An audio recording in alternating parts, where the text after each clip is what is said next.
늦은 나이에 배운 것이 더 오래 갑니다.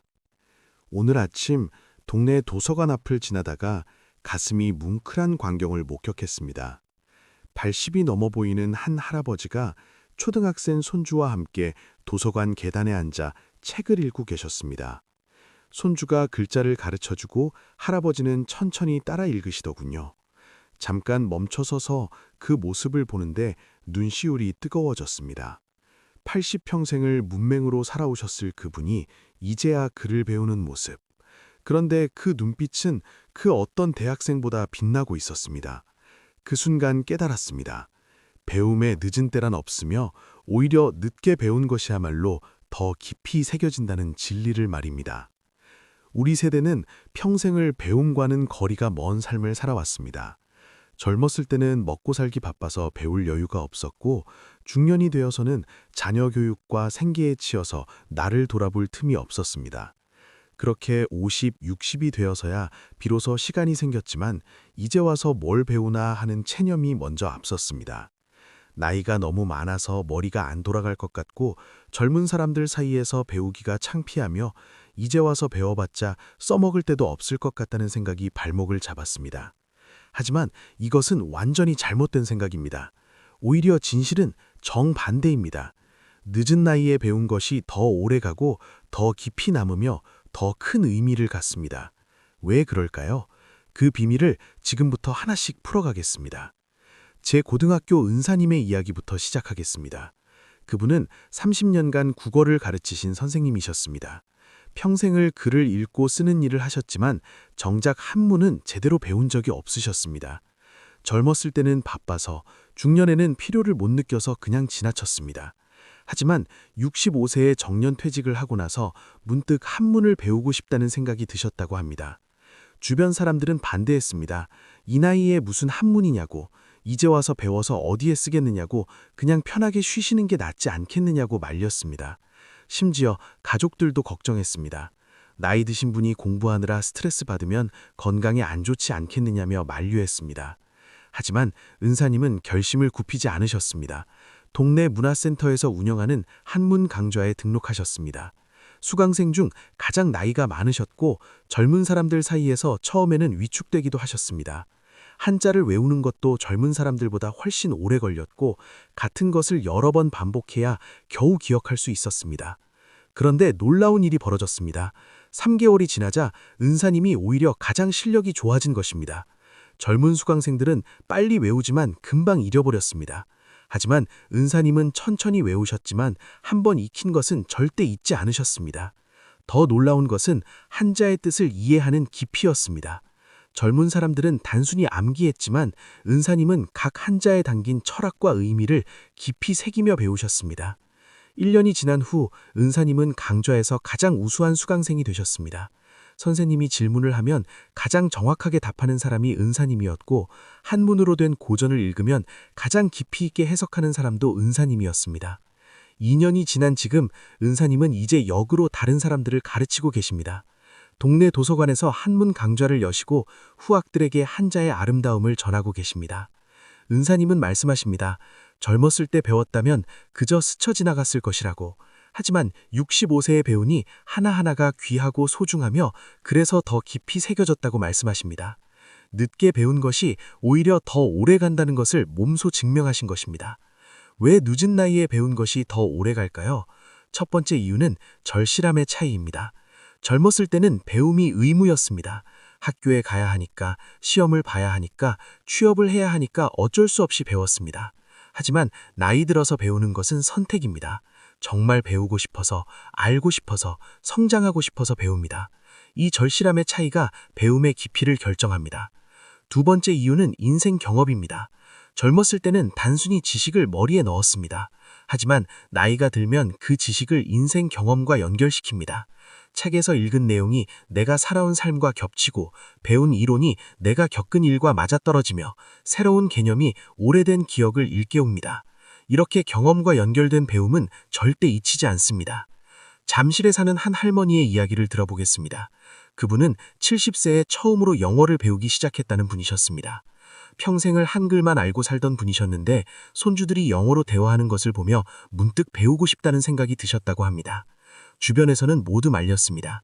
70에 무슨 영어냐고, 한글도 제대로 못 읽으시는데 영어는 더 어려울 거라고, 그냥 편하게 쉬시는 게 낫지 않겠느냐고 말렸습니다. 심지어 가족들도 걱정했습니다. 나이 드신 분이 공부하느라 스트레스 받으면 건강에 안 좋지 않겠느냐며 만류했습니다. 하지만 은사님은 결심을 굽히지 않으셨습니다. 동네 문화센터에서 운영하는 기초 영어 강좌에 등록하셨습니다. 수강생 중 가장 나이가 많으셨고 젊은 사람들 사이에서 처음에는 위축되기도 하셨습니다. 한자를 외우는 것도 젊은 사람들보다 훨씬 오래 걸렸고 같은 것을 여러 번 반복해야 겨우 기억할 수 있었습니다. 그런데 놀라운 일이 벌어졌습니다. 3개월이 지나자 은사님이 오히려 가장 실력이 좋아진 것입니다. 젊은 수강생들은 빨리 외우지만 금방 잊어버렸습니다. 하지만 은사님은 천천히 외우셨지만 한 번 익힌 것은 절대 잊지 않으셨습니다. 더 놀라운 것은 한자의 뜻을 이해하는 깊이였습니다. 젊은 사람들은 단순히 암기했지만 은사님은 각 한자에 담긴 철학과 의미를 깊이 새기며 배우셨습니다.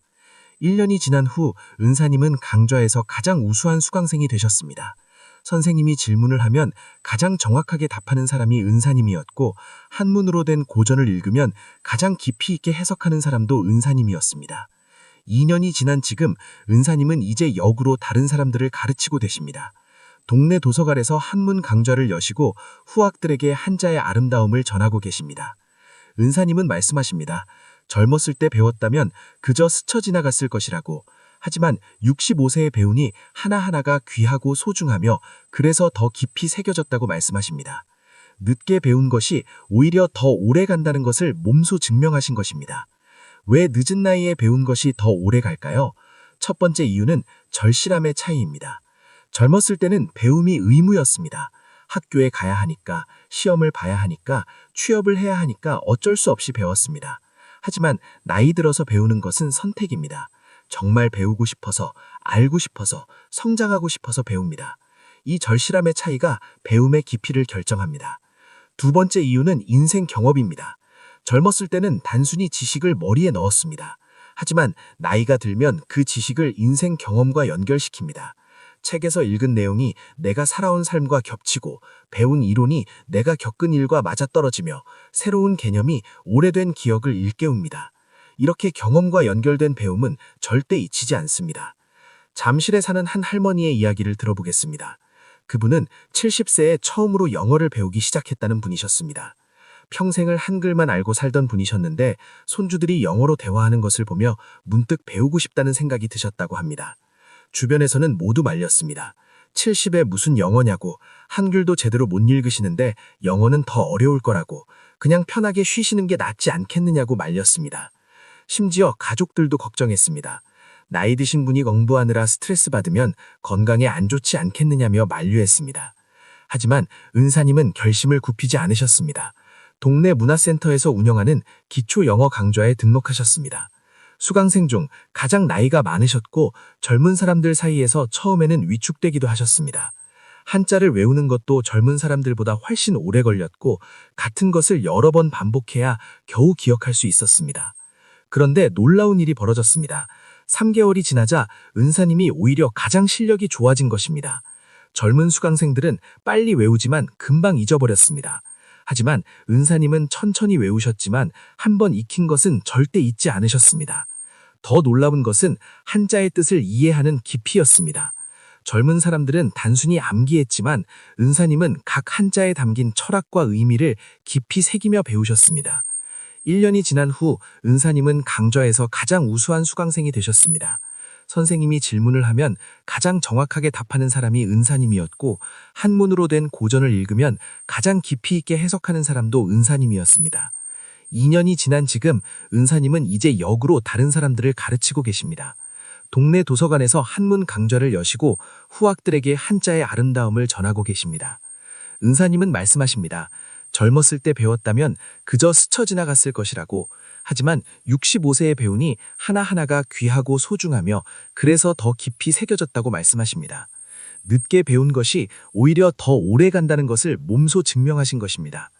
왜 늦은 나이에 배운 것이 더 오래 갈까요? 첫 번째 이유는 절실함의 차이입니다. 젊었을 때는 배움이 의무였습니다. 학교에 가야 하니까, 시험을 봐야 하니까, 취업을 해야 하니까 어쩔 수 없이 배웠습니다. 하지만 나이 들어서 배우는 것은 선택입니다. 정말 배우고 싶어서, 알고 싶어서, 성장하고 싶어서 배웁니다. 이 절실함의 차이가 배움의 깊이를 결정합니다. 두 번째 이유는 인생 경험입니다. 젊었을 때는 단순히 지식을 머리에 넣었습니다. 하지만 나이가 들면 그 지식을 인생 경험과 연결시킵니다. 책에서 읽은 내용이 내가 살아온 삶과 겹치고 배운 이론이 내가 겪은 일과 맞아떨어지며 새로운 개념이 오래된 기억을 일깨웁니다. 이렇게 경험과 연결된 배움은 절대 잊히지 않습니다. 잠실에 사는 한 할머니의 이야기를 들어보겠습니다. 그분은 70세에 처음으로 영어를 배우기 시작했다는 분이셨습니다. 평생을 한글만 알고 살던 분이셨는데 손주들이 영어로 대화하는 것을 보며 문득 배우고 싶다는 생각이 드셨다고 합니다. 주변에서는 모두 말렸습니다.